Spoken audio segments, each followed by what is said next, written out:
Bem-vindo de volta. Hoje a gente recebe o Brian Berlitchik, ex-fuzileiro naval dos Estados Unidos, analista político, autor e também apresentador do programa The New Atlas. Eu vou deixar o link do podcast dele na descrição. Muito obrigado por voltar a participar. Eu que agradeço o convite, é um prazer estar de volta. Então, você costuma argumentar que os Estados Unidos seguem uma estratégia de sequenciamento estratégico, ou seja, uma abordagem em etapas sobre como enfrentam potências rivais, basicamente tentando lidar com elas uma de cada vez. Por isso, quando os Estados Unidos entram em negociações ou falam em paz, você costuma dizer que na verdade estão usando táticas de adiamento, apenas preparando o terreno para um momento futuro.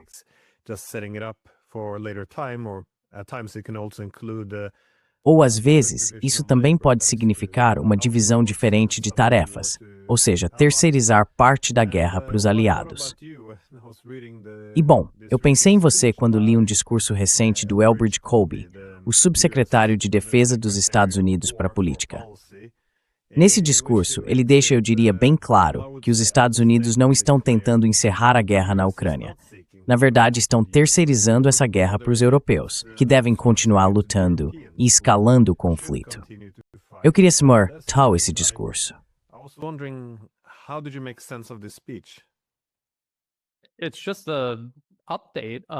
É basicamente a atualização da divisão de tarefas que o secretário de Defesa dos Estados Unidos, Pete Hegseth, anunciou logo no começo de 2025, quase assim que o governo Trump assumiu. Ele falou sobre como os Estados Unidos precisavam mudar o foco, agora a gente sabe, em direção ao Irã e, no fim das contas, à China. E ele disse que a Europa iria assumir o papel seguinte, se envolvendo diretamente nessa guerra por procuração que acontece entre a Rússia e a Ucrânia. E foi exatamente isso que a Europa fez. Ele disse que os europeus iriam gastar mais com defesa, e gastaram. E também disse que iriam reforçar ainda mais o apoio à Ucrânia. E foi o que fizeram.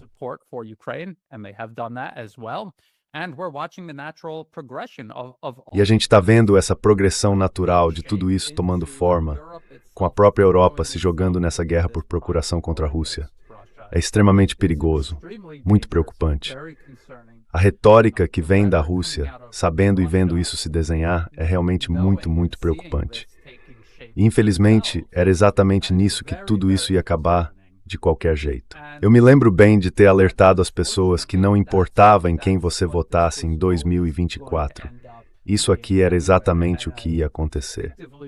Todo o motivo pelo qual os Estados Unidos estavam travando essa guerra contra a Rússia e a Ucrânia desde o começo. E sim, é uma guerra dos Estados Unidos contra a Rússia, só que sendo travada por meio da Ucrânia.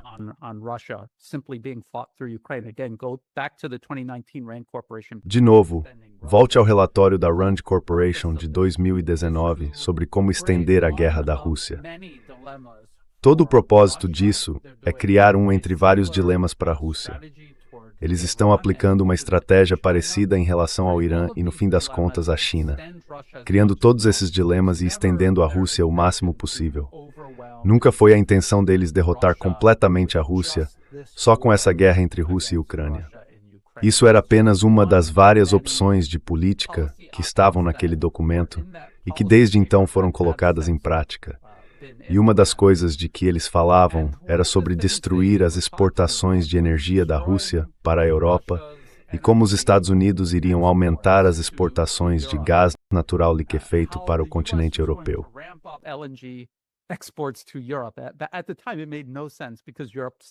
Naquela época isso não fazia sentido, porque a Europa ainda tinha acesso a uma grande quantidade de energia russa, abundante, confiável e barata. E eles mesmos disseram no próprio documento que em tempos de paz a chance disso dar certo era muito baixa. Só que deu certo. E sabe como eles conseguiram fazer isso funcionar? Eles pegaram o tempo de paz e simplesmente transformaram em tempo de guerra. E a única forma dessa política, de manter a Europa dependente da energia americana e afastada da energia russa, ao mesmo tempo em que enfraquece a Rússia, é mantendo a guerra em andamento.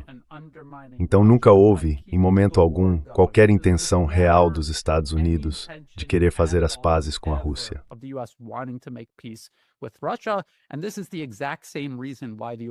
E é exatamente por isso que os Estados Unidos não têm nenhum interesse em fazer as pazes com o Irã. Porque, no fim das contas, tudo isso contra a Rússia e o Irã tem como alvo não só a China, mas também toda a Ásia. Eu diria que a guerra contra o Irã e a tentativa de interromper todo o fornecimento de energia que vem do Oriente Médio, não só para a China, mas para toda a Ásia, é basicamente os Estados Unidos fazendo com a Ásia o mesmo que já fizeram com a Europa. Cortaram a Europa da Rússia, da energia, por guerra. E agora estão usando a guerra para cortar a Ásia da energia que vem do Oriente Médio.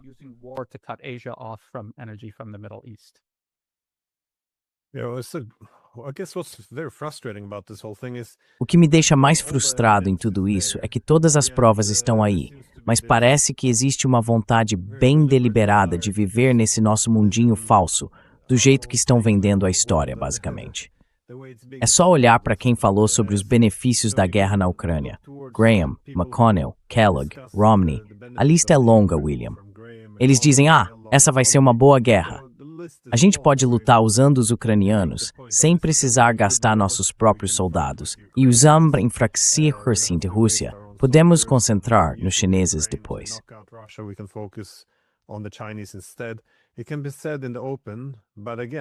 Pode-se dizer isso abertamente, mas, de novo, não é um mundo em que essas pessoas se sintam à vontade para viver. Então, basicamente, elas ignoram. E é a mesma coisa com o que você falou sobre separar a Europa da Rússia em termos de energia. Isso é um desastre para a Europa. Mas veja, eles já diziam isso há muito tempo, em todos os documentos estratégicos, que o Nord Stream era uma coisa ruim. E aí, claro, exatamente como disseram que fariam, eles vão lá e destroem o Nord Stream. E depois você sabe, eles conseguem vender todas as versões da história. Tipo, é o manual russo, obviamente a Rússia destrói a própria infraestrutura. A gente repete isso. Mesmo quando fica claro o que aconteceu, a gente diz, bom, então acho que a Rússia não fez isso, afinal.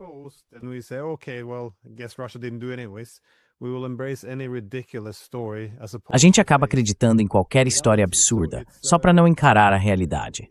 Então sim, é bem estranho que isso seja mesmo real, mas parece meio óbvio que o objetivo é terceirizar a guerra para os europeus. E no fim das contas, isso transforma os europeus nos novos ucranianos. Essas escaladas me preocupam, principalmente por dois motivos. O primeiro é o enorme programa de drones, que está sendo feito de forma muito aberta, e está ficando cada vez mais difícil para a Rússia não reagir a isso, o que só piora a situação. Agora a gente já sabe que os ataques estão partindo de território da OTAN, ou seja, de países europeus, Finlândia e os Estados Bálticos. Tudo isso acontece enquanto os Estados Unidos recuam e passam a guerra para os europeus, que parecem bem dispostos a assumir. Quer dizer, você acha que os europeus estão sendo preparados para uma guerra?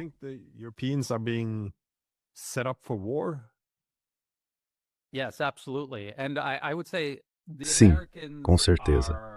E eu diria que os americanos estão se afastando no sentido de se livrar da responsabilidade, mas continuam muito envolvidos na guerra. O comando dos Estados Unidos ainda está na Alemanha, supervisionando todo o conflito. Todos esses ataques com drones, bem dentro do território russo, de novo, segundo o próprio New York Times, e como é óbvio para quem entende das capacidades de inteligência, vigilância e reconhecimento necessárias para fazer isso de forma eficaz, sempre tiveram que ser conduzidos pelos Estados Unidos. Eles mesmos admitem que era a CIA e o exército americano supervisionando esse programa de drones, atacando profundamente dentro do território russo. E não só isso, mas também os ataques com drones marítimos que estão acontecendo em várias partes do mundo, mirando navios-tanque que transportam exportações de energia russa.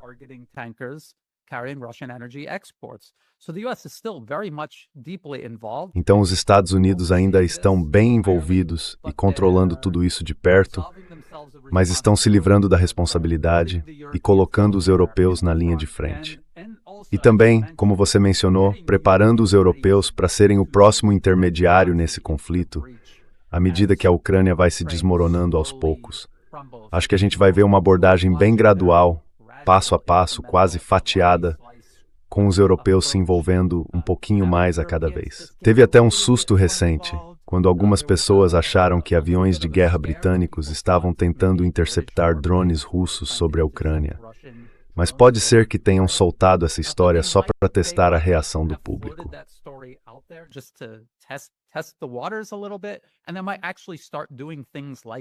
E eles podem começar a fazer coisas assim para aos poucos envolver a Europa cada vez mais fundo. A Europa já está totalmente envolvida na guerra. Os Estados Unidos estão lutando contra a Rússia por meio da Europa, tanto quanto estão lutando por meio da Ucrânia, de várias formas. A gente sabe que armas europeias estão indo para a Ucrânia. E como você mencionou, a produção de drones, a gente sabia que isso não estava realmente acontecendo dentro da Ucrânia. Todas essas armas, mísseis, até tanques que dizem que a Ucrânia está fabricando. Na verdade, eles não fazendo nada disso. Tudo está sendo produzido por toda a Europa, nos Estados Unidos, em outros territórios que servem de base para os Estados Unidos, e só depois é montado finalmente na Ucrânia.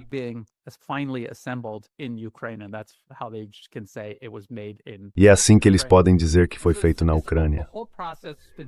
Então, todo um processo vem se formando há anos, durante todo o curso dessa guerra, por procuração.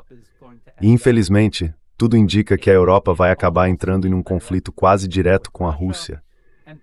E as pessoas vão perguntar, por que a Europa está fazendo isso? Porque isso não serve aos interesses dela de forma alguma. Mas esse é o perigo e o poder da captura política americana sobre esses países. Eles controlam o espaço da informação, controlam o espaço político. As corporações dos Estados Unidos atuam em conjunto com alguns dos maiores interesses europeus. Mas, na prática, os interesses americanos acabam sendo dominantes, até mesmo na Europa, em muitos casos. E é por isso que tudo isso está acontecendo.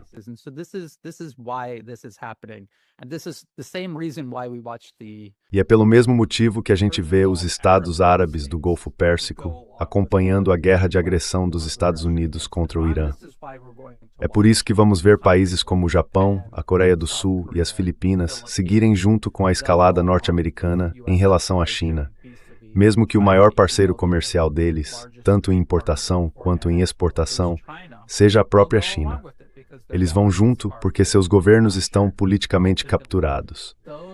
E, no fim das contas, é assim que funciona a captura das elites.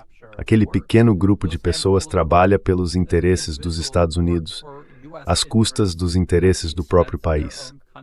A posição que ocupam depende dos Estados Unidos, e eles fazem tudo em nome dos Estados Unidos.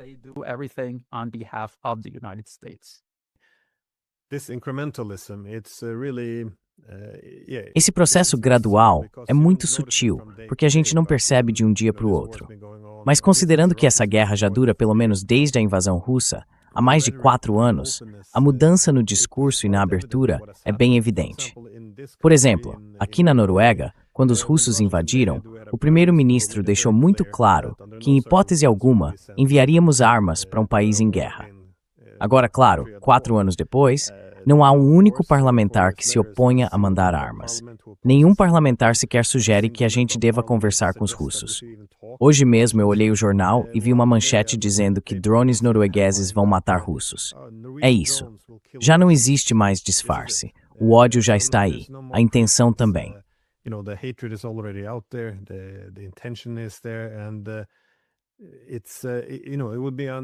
E é algo que, sabe, seria impensável ter esse tipo de linguagem e de posições há apenas 4 anos. Mas é esse processo gradual, vai se acumulando, toda dissidência vai sendo apagada. E é meio assustador ver essa mudança e como o público simplesmente acompanha e aceita isso. Mas eu queria perguntar sobre esse conceito que você acabou de mencionar, o de captura das elites. Porque se você vive na Europa, tende a ter a impressão de que boa parte dessa liderança política foi, digamos, treinada muito de perto pelos Estados Unidos. Às vezes, as lealdades deles também não são muito claras. Quer dizer, não deveria ser algo controverso dizer que a Europa tem uma liderança política desnacionalizada, muito influenciada pelos Estados Unidos. Mas como você enxerga isso? Os europeus, que tipo de instrumentos existem para essa captura das elites?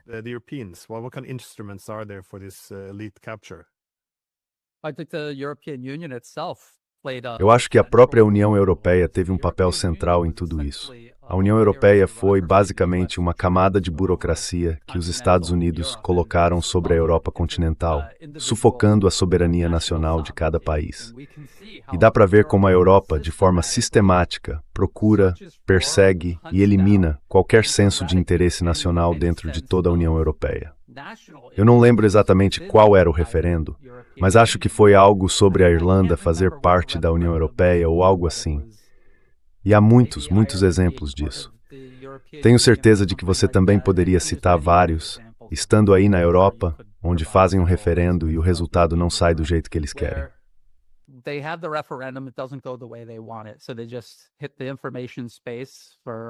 Então eles entram no espaço da informação por 1 ou 2 anos e depois fazem isso de novo, e de novo, e de novo, até que esse espaço tenha sido suficientemente manipulado e eles consigam os resultados que querem. Só que isso não é autodeterminação de verdade. É usar a ilusão de democracia e de autodeterminação para manipular e controlar as pessoas, direcionando elas para um caminho que na prática vai contra os próprios interesses delas. E colocar todos esses países europeus, juntos, sob a União Europeia, sujeitos a uma política externa coletiva que prejudica tanto os interesses da Europa como um todo quanto os de cada Estado-membro individualmente.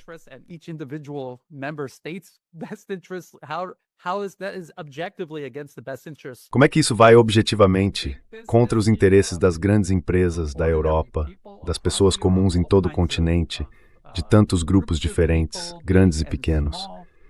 Dá para ver claramente como isso prejudicou a Europa. E a gente pode falar só do período mais recente, desde 2014, na verdade.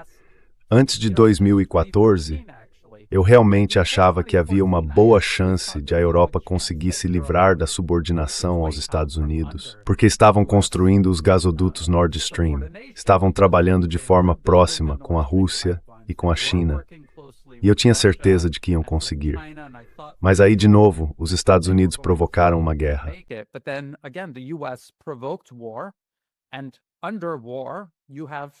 E em tempos de guerra, você tem muitas formas de manipular as pessoas, emocionalmente, politicamente, economicamente e também em termos de poder militar. E foi exatamente isso que eles fizeram. Usaram o conflito que criaram com a Rússia na Ucrânia para interromper aquele processo que estava em andamento, para afastar a Europa da Rússia e também para começar o mesmo movimento de afastar a Europa da cooperação com a China. Assim, todas as alternativas deles foram eliminadas. Os Estados Unidos literalmente explodiram o gasoduto Nord Stream e, com a continuidade dessa guerra com a Rússia, forçaram a Europa a cortar aos poucos todo o fornecimento de energia vindo da Rússia.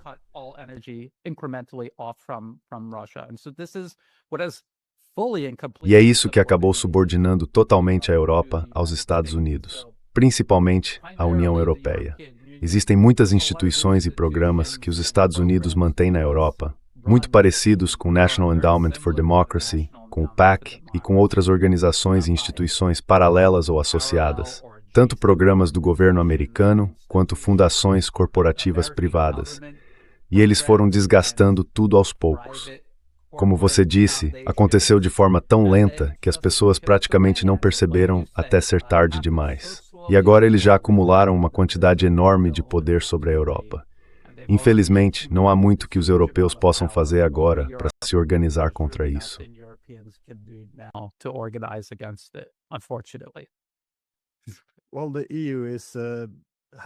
Bom, a União Europeia tem uma história bem interessante. Ela tende a enxergar a oposição como um obstáculo temporário, algo que precisa ser superado. Um exemplo disso é a Constituição Europeia que eles queriam aprovar lá em 2005. 2 dos poucos países que fizeram referendo sobre isso, a França e os Países Baixos, disseram não. Então eles se reuniram e pensaram, ok, como é que a gente supera essa oposição? A solução foi reformular tudo como um tratado. Assim transformaram o texto no Tratado de Lisboa, basicamente reescreveram o conteúdo e apresentaram como um tratado, para não precisar de referendo. Mas aí, claro, a Irlanda ainda precisava fazer um referendo, e os irlandeses também votaram não.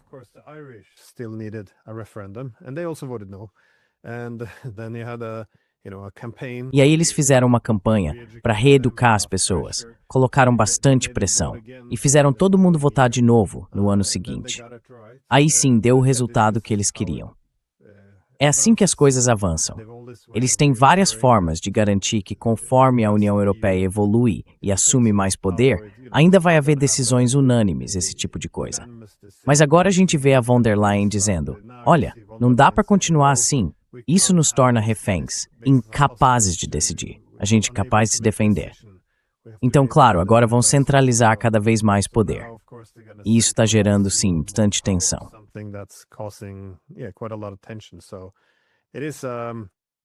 Então isso está se tornando um projeto muito, bom, eu diria que um projeto feio, mas provavelmente vou me complicar por chamar a União Europeia de um projeto feio agora. Mas é nisso que ele se transformou. Agora, quando a gente olha para a forma como os Estados Unidos estão tentando colocar a Rússia em espera, e isso é repassado para os europeus, fica claro que é porque, bem, eles não conseguiram derrotar a Rússia. E os Estados Unidos têm outros objetivos. O principal adversário dos Estados Unidos, o principal rival de mesmo nível, vai ser a China. Então, como você vê a China se encaixando nessa lógica mais ampla de sequência? Porque parece que ela foi deixada em segundo plano neste momento. Os Estados Unidos ainda estão na Europa, ainda estão enfrentando o Irã. A gente não está vendo tanta pressão contra a China agora.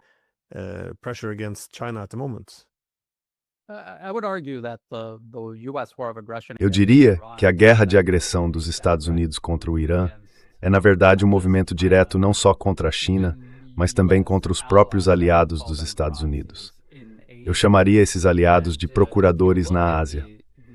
E se a gente olhar para as exportações de energia de toda a região, não só do Irã para a China, porque o Irã basicamente exportava quase toda a sua energia para a China, isso foi reduzido de forma significativa, principalmente por causa do bloqueio americano. Os Estados Unidos estão mentindo. Eles não controlam todo o tráfego marítimo que entra e sai do Irã, mas estão interceptando alguns navios, e muitos desses navios levam hidrocarbonetos para a China. O problema é que todo esse conflito, e isso era algo que todo mundo sabia que ia acontecer se os Estados Unidos atacassem o Irã, era previsível. Sabiam que o Estreito de Hormuz seria fechado, sabiam que o Irã iria retaliar.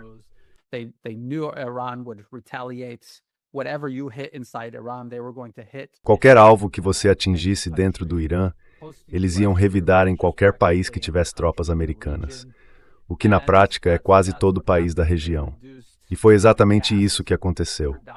Isso reduziu a produção de gás e, consequentemente, as exportações, tanto de gás quanto de petróleo. A situação ficou tão grave que agora há países aqui na Ásia, como Vietnã, Japão e Coreia do Sul, que estão comprando mais gás dos Estados Unidos do que do Oriente Médio. E isso é algo inédito, porque antes, praticamente toda a energia deles vinha do Oriente Médio. Em alguns desses países, 90% ou mais da energia vinha de lá. Agora estão comprando dos Estados Unidos.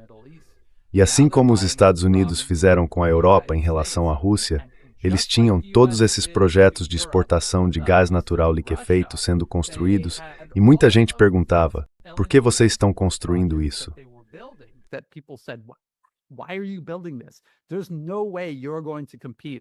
Não tem como competir com o gás estável, confiável e barato vindo do Oriente Médio. Só que os Estados Unidos sempre souberam disso. A gente estava preparando tudo por um motivo, assim como estávamos preparando os projetos de exportação de GNL para a Europa, antes mesmo de isso fazer sentido economicamente. Estávamos deixando tudo pronto porque sabíamos, sempre soubemos, que íamos começar uma guerra entre a Rússia e a Ucrânia e que íamos forçar a Europa a se desligar da energia russa. E já teríamos a solução pronta, entrando em operação. E eles estão fazendo exatamente a mesma coisa. Aí eu me deparei com esse projeto de GNL no Alasca, comandado pelo Glenn Diessen, e é exatamente isso. Eles estão trabalhando nisso há anos e não faz o menor sentido econômico.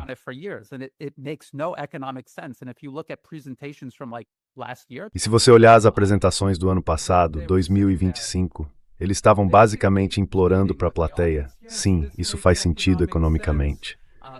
Eles mencionaram várias e várias vezes as rotas marítimas em disputa, porque diziam que se a Ásia estiver recebendo energia nossa, lá do Alasca, é como se fosse um gasoduto virtual. Ninguém pode tocar nisso. E existem muitas outras rotas marítimas em disputa que não são nada seguras por aí. Mas eles não disseram que seria justamente a guerra de agressão dos Estados Unidos contra o Irã, no ano seguinte, que acabaria fechando essas rotas e tornando viável um projeto que de outro modo não teria viabilidade nenhuma. Então foi claramente uma conspiração premeditada.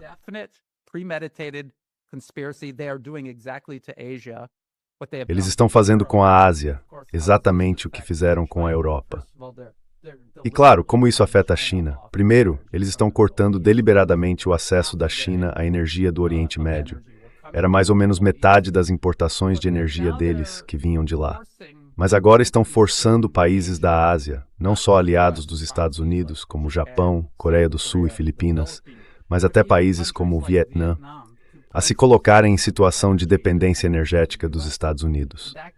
E isso dá aos Estados Unidos um controle e uma influência enormes sobre esses países, tanto estratégica quanto politicamente, basicamente transformando-os no que os Estados Unidos já transformaram a Europa em relação à Rússia.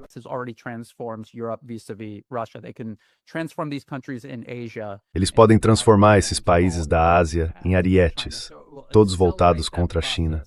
Isso vai acelerar um processo que já estava em andamento. O que eles estão fazendo, na prática, é cercar a China com nações hostis que dependem dos Estados Unidos para energia e que realmente não têm outra opção.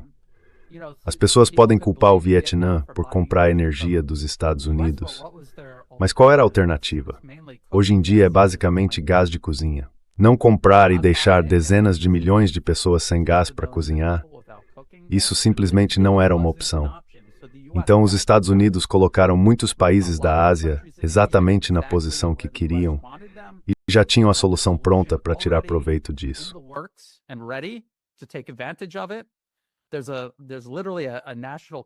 Existe literalmente um Conselho Nacional de Domínio Energético criado pelo governo dos Estados Unidos com esse propósito específico. E isso foi além. Não é o presidente Trump que está fazendo isso. Tudo começou lá atrás, ainda no governo Obama, e vem sendo ampliado, passo a passo, por cada administração desde então. E no fim das contas, os Estados Unidos vão colocar Rússia e China numa situação em que estarão cercadas por aliados hostis dos próprios Estados Unidos. E o país vai começar a desgastar a Rússia e a China diretamente, do mesmo jeito que está atacando a Rússia com esses drones.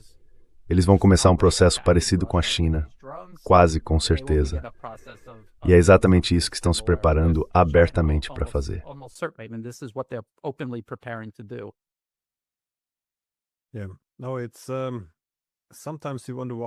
Às vezes a gente se pergunta por que os diferentes líderes não percebem o que está acontecendo. Porque, de um lado, o Trump fala que quer que a guerra na Ucrânia acabe, porque, segundo ele, fica horrorizado com tanta morte. E, ao mesmo tempo, os Estados Unidos continuam totalmente envolvidos nisso. Mas olha só, ontem mesmo eu vi, foi o secretário de Energia dos Estados Unidos, Chris Wright. Ele estava na Croácia promovendo o projeto do chamado Gasoduto da Paz, do Trump. E ele defendia que todos esses países, que sempre dependeram da Rússia para ter energia, estavam numa situação terrível. Então agora, eles seriam libertos disso e passariam a ter energia americana.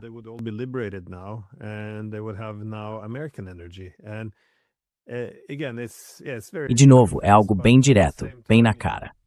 Mas ao mesmo tempo, levanta a questão. Bom, o único motivo para eles optarem por uma energia americana mais cara, e eu diria menos confiável, seria por causa da guerra.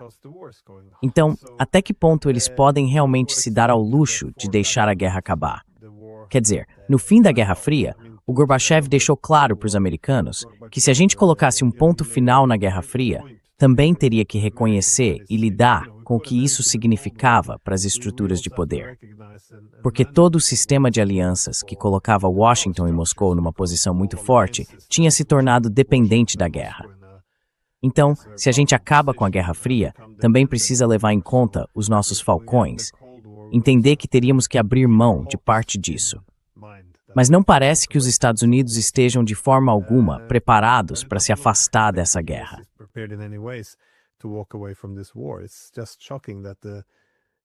É impressionante como os líderes europeus parecem não se importar em ver seus países se tornando economias desindustrializadas e sendo colocados numa situação de conflito permanente com a maior potência nuclear do mundo.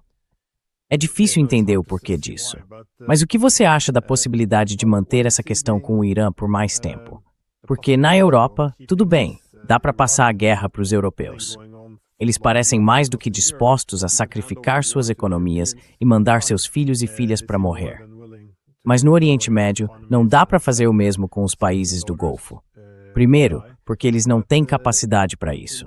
E segundo, porque também não estão dispostos a lutar. Até quando os Estados Unidos conseguem se manter nessa posição? Porque o país também está se esgotando, inclusive em termos de munição.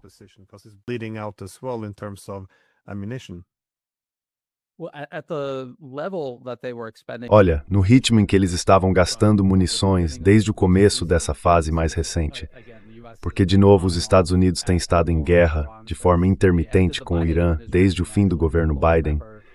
Na verdade, as pessoas lembram que Israel, em nome dos Estados Unidos, atacou o Irã no final de 2024.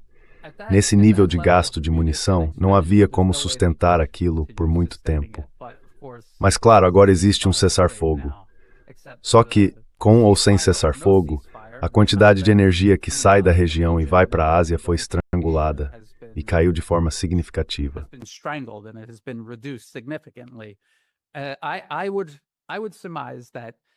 Eu diria que, se a energia voltar a fluir, seja do Irã ou de outros países da região, os Estados Unidos provavelmente vão retomar os ataques por 1 ou 2 semanas, talvez atingindo a ilha de Karg, e o Irã vai reagir atacando a produção de energia nos Estados Árabes do Golfo Pérsico, reduzindo de novo toda essa capacidade e, com isso, diminuindo as exportações da região. Então, mais uma vez, os Estados Unidos vêm construindo políticas que, de outro modo, seriam completamente irracionais. Os projetos de exportação de GNL para a Ásia só fazem sentido economicamente se essa guerra com o Irã continuar. E ela nem precisa seguir no mesmo ritmo que os Estados Unidos impuseram no começo. Eles só precisavam colocá-la em andamento. Já causaram o dano inicial.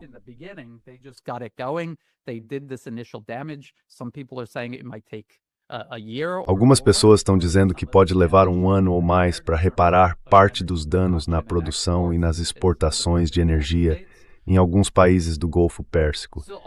Então, tudo o que eles precisam fazer é manter essa situação, manter o fluxo de energia sob ameaça e reduzido enquanto fazem essa transição. A gente lembra que a transição da energia russa para a energia americana, no caso da Europa, ainda está acontecendo. Eles ainda não se desligaram completamente da energia russa. Então é um processo que vai se estender por alguns anos. Os Estados Unidos querem acelerar isso o máximo possível, mas também existe um limite para a velocidade com que podem fazer isso. Eles não querem fazer da noite para o dia, porque ficaria muito evidente. Esse é o primeiro ponto. O segundo é que isso pode gerar tanta instabilidade que alguns países podem acabar dizendo, olha, chega, já deu.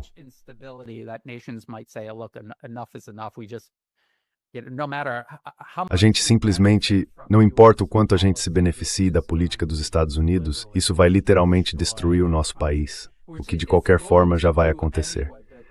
Mas essas pessoas precisam continuar acreditando na ilusão de que, de algum jeito, vão se beneficiar cooperando com os Estados Unidos em cada parte desse processo. E isso inclui os Estados Árabes do Golfo Pérsico, que são aliados dos Estados Unidos e abrigam tropas americanas. Só que, não importa o que digam em público, eles estão se beneficiando dessa relação e acham que estão suficientemente protegidos das piores consequências disso. Tenho certeza de que os Estados Unidos deram todo tipo de garantia para eles e também para os seus aliados europeus, de que em algum momento tudo isso vai acabar sendo melhor para eles. É isso que convence essas pessoas a passar por tempos tão difíceis.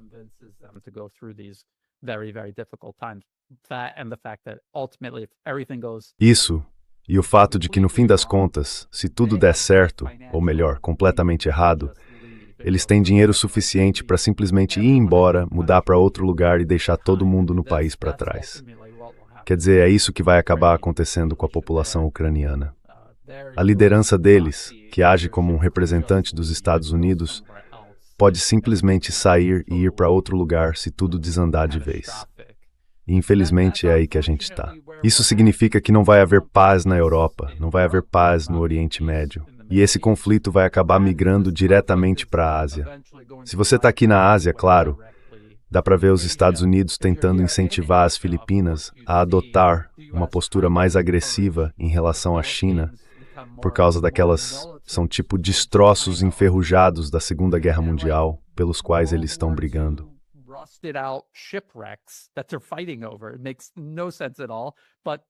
Não faz o menor sentido. Mas os filipinos estão fazendo isso porque os Estados Unidos mandaram, porque estão politicamente dominados pelos Estados Unidos. É por isso que estão comprando briga com o maior parceiro comercial deles, tanto de importação quanto de exportação. E o Japão, a gente vê o país ficando cada vez mais militarizado. Eu estava assistindo uma audiência no Senado em que eles comemoravam o quanto o Japão ficou ousado, dizendo que vão começar a exportar armas. Eles estão fabricando mísseis Patriot dos Estados Unidos e exportando de volta para os próprios Estados Unidos. É surreal, mas está realmente acontecendo. E considerando o rumo que as coisas tomaram na Europa e no Oriente Médio, o caminho que tudo seguiu por lá, eu não entendo por que as pessoas não esperam que aqui na Ásia aconteça a mesma coisa.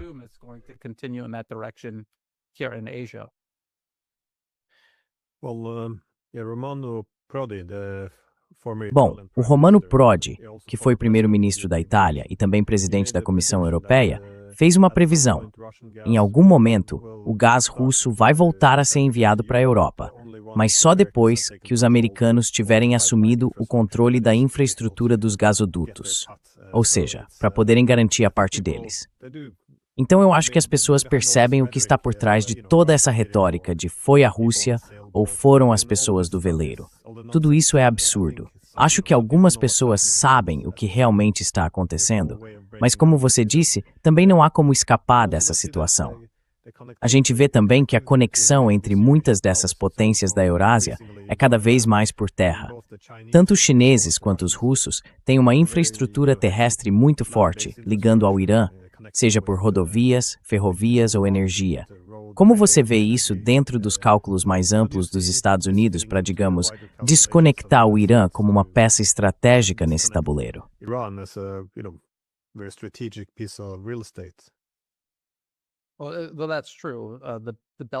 Bem, isso é verdade. A iniciativa do Cinturão e Rota é um enorme projeto chinês que se estende por toda a Eurásia e até além disso. As enormes reservas que a China acumulou, quer dizer, tudo isso mostra que o país sabia que esse dia ia chegar e investiu pesado para se preparar. A Rússia também. Eu me lembro antes de 2014 de me perguntar por que a Rússia está fortalecendo tanto o seu exército desse jeito. Na época, parecia exagerado, mas claro, eles já viam tudo isso se aproximando e estavam se preparando. O Irã tem feito exatamente a mesma coisa. A defesa em mosaico que eu mencionei lá no começo do conflito, quase certamente ajudou o país a resistir, pelo menos nessa fase da guerra. E isso é algo para que eles vinham se preparando há anos, o programa de mísseis balísticos.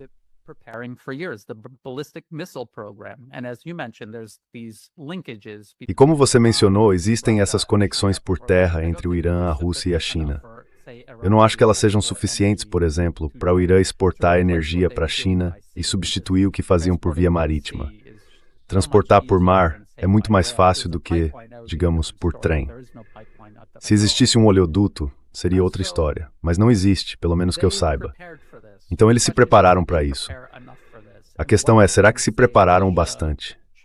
E o que Rússia, China e Irã podem fazer juntos para ajudar os países da Ásia que agora estão sendo forçados a escolher entre ficar sem energia nenhuma ou se colocar sob dependência energética dos Estados Unidos, o que é uma situação terrível, porque eles não vão só te vender gás mais caro, por mais caro que já seja.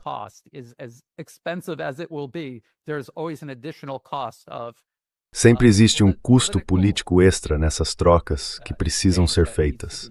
Os Estados Unidos vão esperar isso e vão usar essa energia como forma de pressão. É exatamente por isso que eles montaram tudo dessa maneira.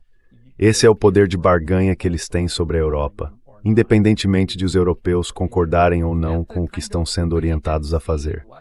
E vai ser a mesma coisa com a Ásia.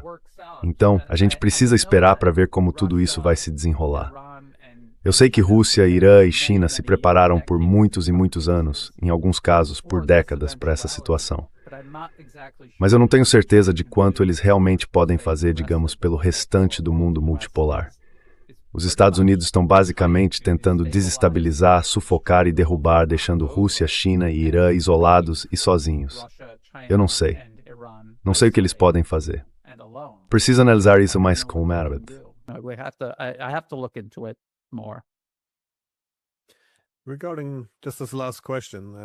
Só para encerrar, sobre essa divisão de tarefas que você mencionou, o que acontece se esses aliados estratégicos não quiserem assumir esse papel ou esse peso?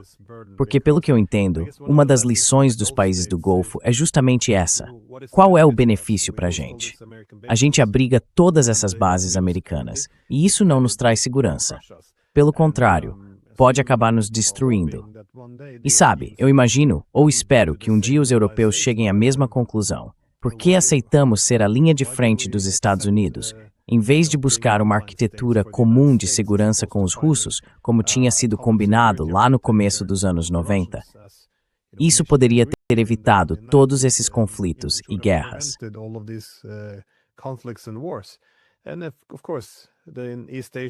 E claro, também no leste asiático. Quero dizer, até que ponto o que acontece se esses aliados, seja as Filipinas, o Japão ou outros, perceberem que essa divisão de tarefas não é nada boa? Que na prática, eles seriam destruídos só para, digamos, conter ou enfraquecer um adversário dos Estados Unidos? Porque eu continuo insistindo nesse ponto. Eu não entendo por que os ucranianos continuariam lutando. Eles poderiam ter conseguido um bom acordo a qualquer momento nos últimos 12 anos, pelo menos um acordo melhor, olhando agora. A cada dia, esse acordo fica muito, muito pior. E os Estados Unidos não estão lá para ajudar de fato. Então eu fico pensando, o que acontece? Em algum momento, com certeza, os aliados vão ter que reconhecer que esse tal de compartilhamento de responsabilidades está longe de ser equilibrado.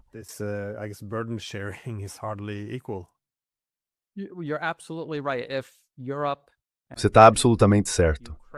Se a Europa, e aí eu incluo a Ucrânia e também esses países do leste asiático, como o Japão e a Coreia do Sul especialmente, se eles tivessem uma liderança independente, uma liderança realmente soberana, claro que diriam que esse arranjo não faz o menor sentido. Os Estados Unidos são um peso, não uma proteção. Proteger de quê? Que guerra a Coreia do Sul teria com a Coreia do Norte ou com a China?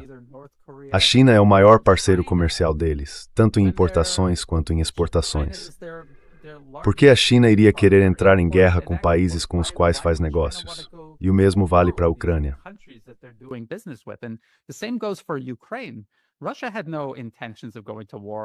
A Rússia não tinha intenção de entrar em guerra com a Ucrânia antes de 2014. Naquela época, um dos maiores parceiros comerciais da Ucrânia era justamente a Rússia. E a única razão para isso ter virado de cabeça para baixo foi a captura política pelos Estados Unidos. Eles derrubaram a liderança independente e soberana do país, por mais imperfeita que fosse. As pessoas podem discutir o quanto aquele governo realmente funcionava para o povo ucraniano, mas o fato é que eles tiraram e colocaram no lugar um regime cliente, escolhido a dedo. Depois construíram toda uma estrutura em volta para garantir que esse regime continuasse no poder. E, de novo, o próprio New York Times admitiu que a CIA assumiu o controle de todo o aparato de segurança interna deles.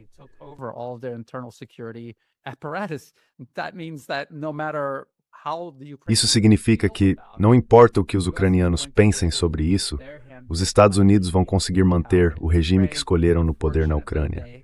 Infelizmente, eles parecem ter essa mesma capacidade por meio da União Europeia, em praticamente toda a Europa, e também no Japão e na Coreia do Sul. Não importa em quem o povo japonês ou o povo sul-coreano vote, eles sempre acabam com um governo obediente aos Estados Unidos. E quando se está diante de uma situação assim, infelizmente, não há saída. É por isso que a Ucrânia está sendo consumida por essa guerra por procuração. Você disse perfeitamente, não faz sentido a Ucrânia continuar. Eles tiveram tantas oportunidades de sair dessa e não aproveitaram nenhuma.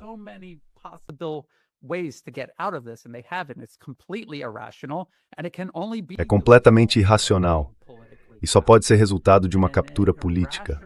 Um regime cliente, escolhido a dedo, colocado ali para servir aos interesses dos Estados Unidos às custas da Ucrânia.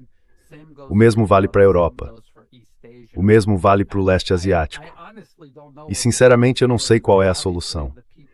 Quer dizer, obviamente, as pessoas dentro desses países precisam tentar encontrar uma forma de se organizar contra isso. Mas é muito difícil quando o seu espaço de informação está sob controle americano, o seu espaço político está sob controle americano. E, em muitos casos, tropas dos Estados Unidos estão literalmente ocupando o seu país. Coreia do Sul, Japão, Filipinas, todos abrigam tropas americanas.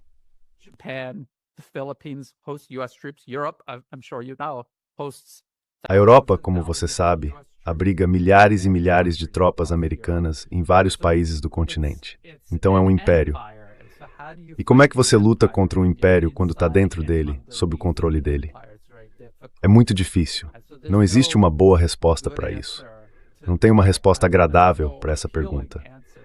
Acho que, no fim das contas, depende das pessoas que estão insatisfeitas com essa situação se unirem, junto com a ideia de um mundo multipolar, para enfraquecer o poder que os Estados Unidos usam para dominar e controlar esses países. Tentar reverter isso. Ajudar, um a um, os países a saírem dessa subordinação aos Estados Unidos. E a gente tem que torcer para que isso funcione e trabalhar para que isso aconteça.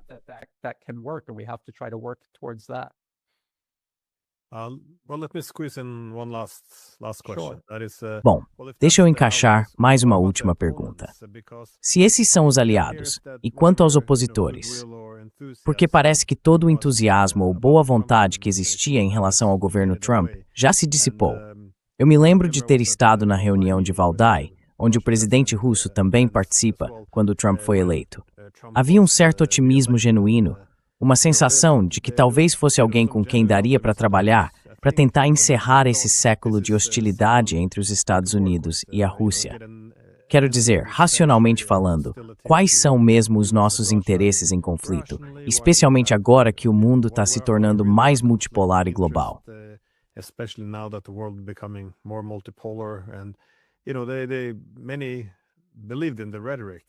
Muita gente acreditou nessa retórica. De novo, eu não quero ficar preso no passado. Acho que tudo isso já passou. Mas é justamente esse o meu ponto. Parece que agora muita gente está acordando para essa sequência estratégica. A maioria dos adversários dos Estados Unidos, se a gente olhar para os iranianos, depois de 2 rodadas de negociações em que se dizia que estavam perto de um acordo, antes daquele ataque surpresa. E agora, claro, depois de mais 2 dessas negociações falsas que eles tiveram, as negociações em Islamabad, que eu também chamaria de uma farsa. Não parece nada sério. De jeito nenhum. Tudo que os Estados Unidos se comprometeram até agora é com o ponto de partida do plano iraniano de 10 pontos.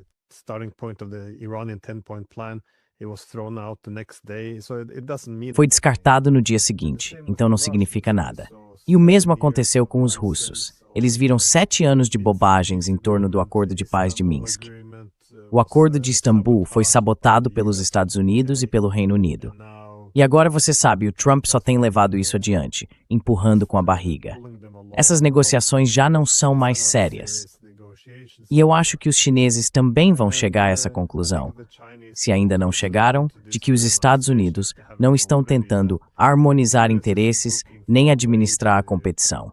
Eles querem eliminar o rival. Então, o que isso quer dizer? Você acha que a diplomacia morreu de vez? Estamos caminhando para uma guerra mundial? Como é que você vê essa situação?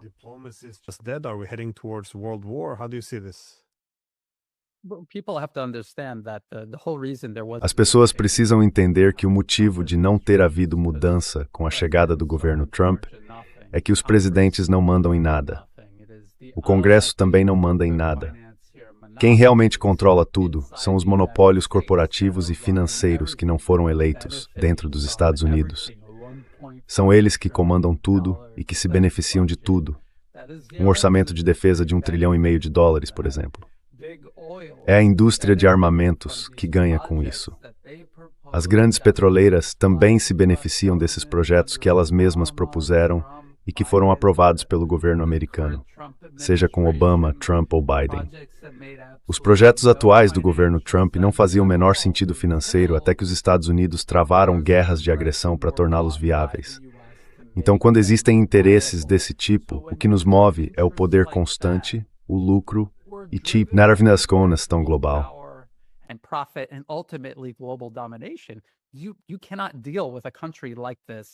Você não pode lidar com um país como esse usando diplomacia do jeito que a gente costuma pensar em diplomacia. Não há nada que se possa dizer a respeito. É como tentar negociar com um vírus que está devorando o seu corpo por dentro.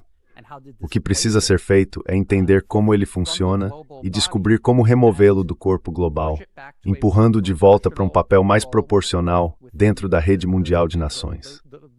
E é disso que o multipolarismo trata, basicamente. É isso que o impulsiona. Ele está deslocando a hegemonia unipolar liderada pelos Estados Unidos. Está oferecendo alternativas, não só na forma como os países se relacionam entre si, mas também em relação às empresas, aos bens e aos serviços que os países podem acessar sem alimentar os interesses corporativos e financeiros que movem a política externa e interna dos Estados Unidos.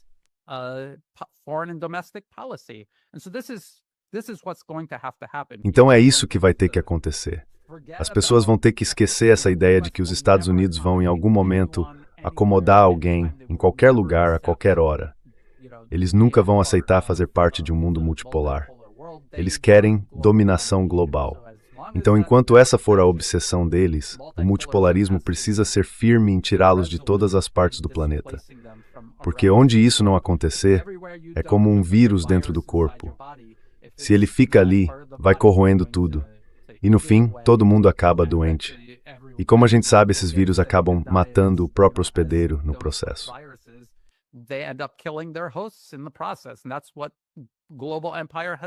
E é isso que os impérios globais sempre fizeram. Eles se tornam insustentáveis e acabam colapsando. É por isso que o multipolarismo é tão necessário. É por isso que essa é a solução. E eu acho que a Rússia, a China e muitos outros países sempre entenderam isso. Eles usam a diplomacia como uma forma de tentar tornar essa transição da hegemonia liderada pelos Estados Unidos o mais suave possível. Mas como dá para ver, ainda há uma enorme quantidade de morte, destruição e instabilidade causadas por esse processo. A gente só pode torcer para que essa transição continue indo na direção certa e reduza ao máximo a morte e a destruição provocadas pela agressão dos Estados Unidos. Infelizmente, eu ainda acho que é muito pouco, pelo menos por enquanto.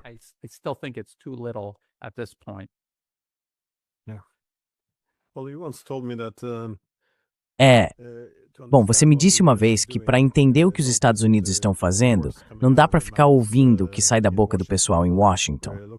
Tem que olhar para os documentos de política, aqueles financiados pela indústria de armas, por meio dos institutos que eles bancam. E, infelizmente, isso parece ser muito, muito, muito verdadeiro. E eu acho que a gente está entrando agora numa área bem perigosa. Basicamente, os vassalos dos Estados Unidos estão se comprometendo a ir com tudo, atuando como estados de linha de frente, enquanto os adversários já perceberam que não existe mais diplomacia. Só resta adiar a guerra inevitável. Então, não é uma posição nada boa para se estar. Enfim, muito obrigado por ter separado um tempo para conversar. Você tem alguma consideração final, alguma última palavra antes da gente encerrar? Thank you so much for taking time. Do you have any final thoughts before or final words before we wrap up? Muita gente fica deprimida quando ouve esse tipo de conclusão. Mas, de novo, o multipolarismo é algo real. Todo mundo, em todos os níveis, grandes e pequenos, pode investir nisso. E essa é a nossa única esperança, é o que a gente precisa tentar fazer.